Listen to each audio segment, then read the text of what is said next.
want to eat the journalists if I left. I'm wondering, I said, what if I stay at journalists through all my life? How do my children or family how to go do and go from me or beg whenever there's a situation. So it discourages a lot of us. But yet still, we still have to uphold the professional stance for which we are called for. And now we see that Liberian media have a very new breed of young professionals. And we that have the energy to drive the union now, we should make that effort. We should hold together. And by that, we can do better. Also, in Magidi County, you're one of the brains behind the journalism in Magidi County. Give you one of the messages as well. Is it resonating within the county? Yeah, the fact is, all the counties are issued with bringing up the media, especially with the fact that community radio don't get much traction when it comes to financing and other things. Right. So now, as we speak, even the journalists from the county, they come to the program. Most of them can't afford to come because you have to pay your way, your own transportation, you gotta buy shirts, t-shirts. So most of them will not make it for the program. But what we could do is continuously build not just the capacity of journalists. We should move towards funding and these institutions to become stronger to respond to the membership needs.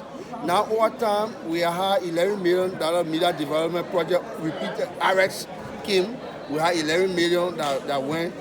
And recently in the new scheme with another 11 million, and that was what's up. We have built capacity over time, it had no impact. What we need to do now is to move towards how the institution can strengthen their economic capacity. Because you will always have workshop. And most of the journalists are already in school studying mass communication, media and all that things. So no need for a workshop again. What can we do to address the needs? That you work for, if you work for an online TV, what can be done in order for that online TV to take care of its staff? What the government doing? Most times it's the government when they come and get contract to few other media institutions and the other people out.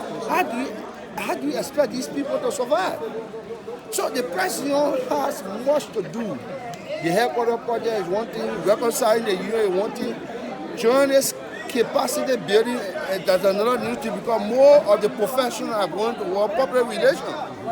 The new ones entering need to build their capacity. The ones that are already there, the institutions are already existing.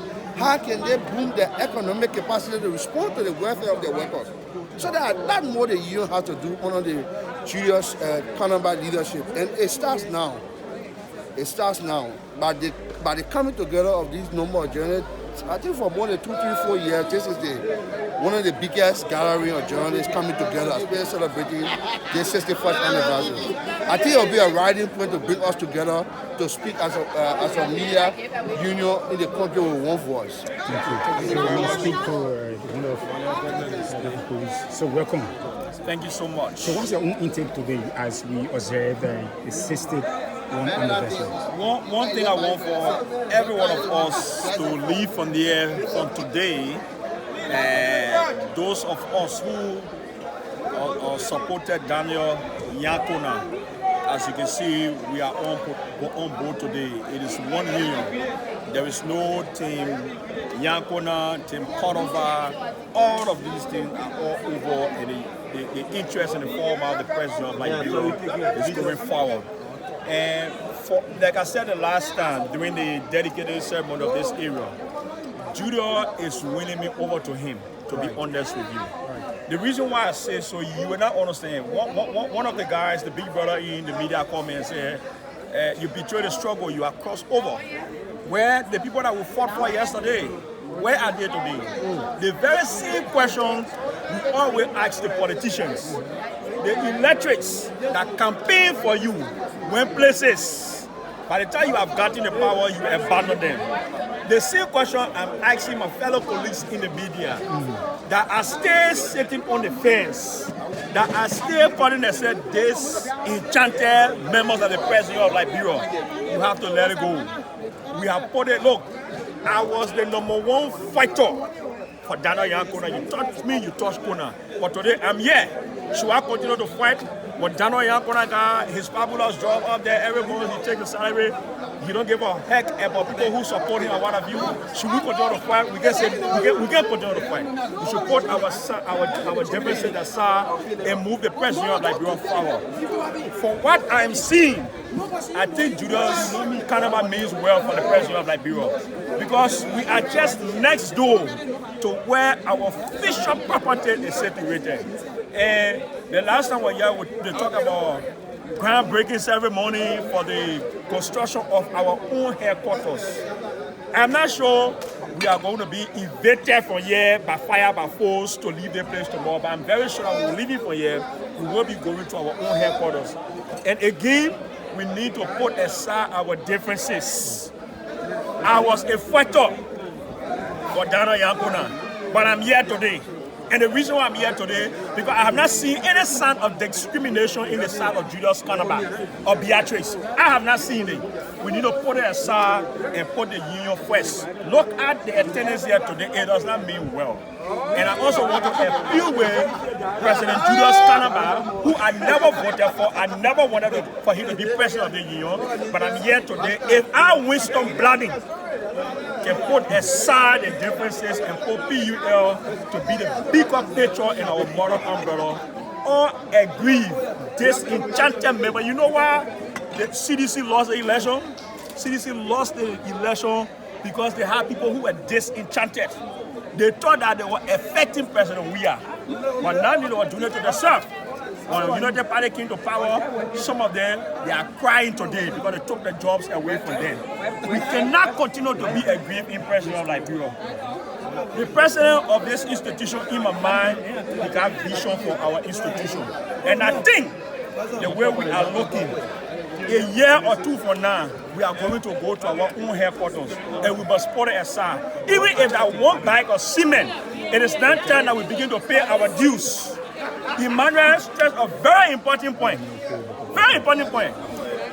When I was in Sierra County High School, the president of the Sierra County High School, when I started doing journalism, reading news on devotion, reporting stories on devotion, I've always heard that an SOS call was always sent to come to a rescue of a journalist. Now I'm over 13, 14 years in the media. That SOS call is still being sent. What is our problem? Are you in good financial standing with the union? I pay my dues. Go. I challenge you. You can call the secretary or call the president. I pay my dues in Kakatan. I updated my membership in Kakatan.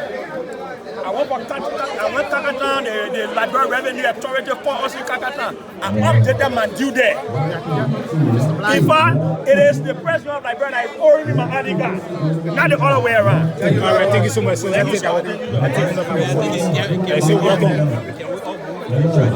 Yeah, we will go there briefly. Let me talk for the young people. It is important that we speak for the young people in the media. So my name is Lincoln Jupiter. I'm a sub-editor at the New Dawn newspaper. I'm a founder of the Young Journalists Association of Liberia. And I'm here to grace the occasion marking the 61st anniversary of the President of Liberia.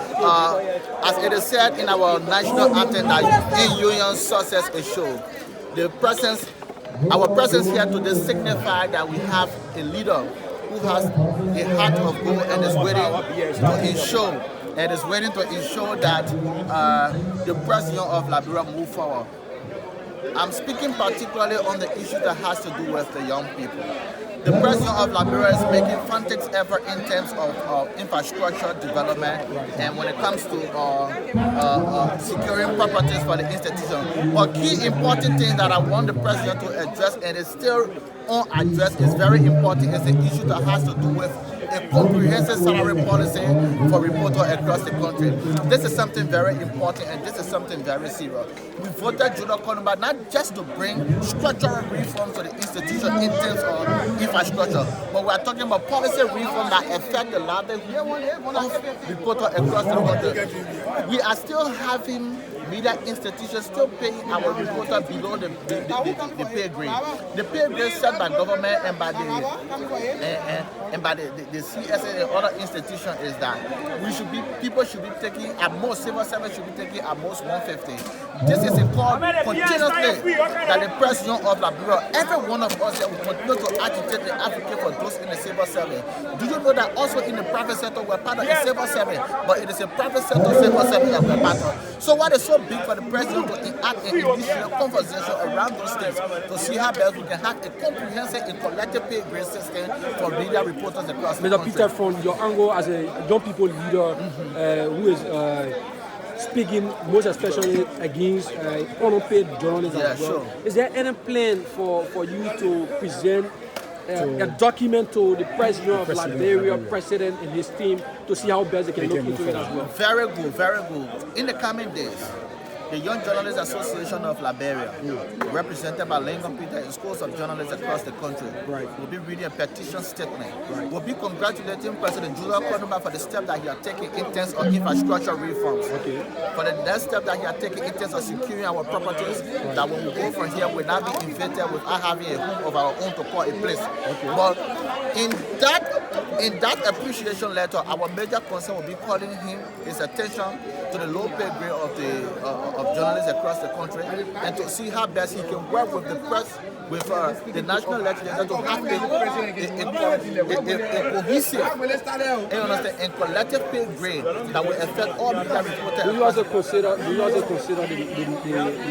the recommendations for the press union to also speak to the national legislature to have us in the budget as well? These are the conversations that we have. Initially, to have a conversation on the press union.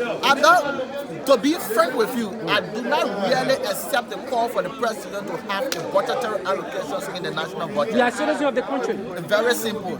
We are looking at the independence of the union. There are other instances. Let me give you a practical example. FLA has been the one that has also been in the national budget. For the past time, what have been the genuine advocacies of FLA? We have the National Student Union. Now it's part of the national budget. Over the past time, one of the concerns in the country, what have been the advocacy on the Liberia National Student Union? But here we have NAMO that is not part of the national budget. NAMO recently was the one talking about the presidential villa in Lofa County. We are speaking about the independence and integrity of the institution. Once, aid does not come free. I'm a student of politics, I know what I'm telling when it comes to aid. Aid doesn't come free, it comes with limitation. That is, they have to restrict your thought and restrict your movement. They tell you what to do. Due to the action of the fact of the time of the sun. Thank you.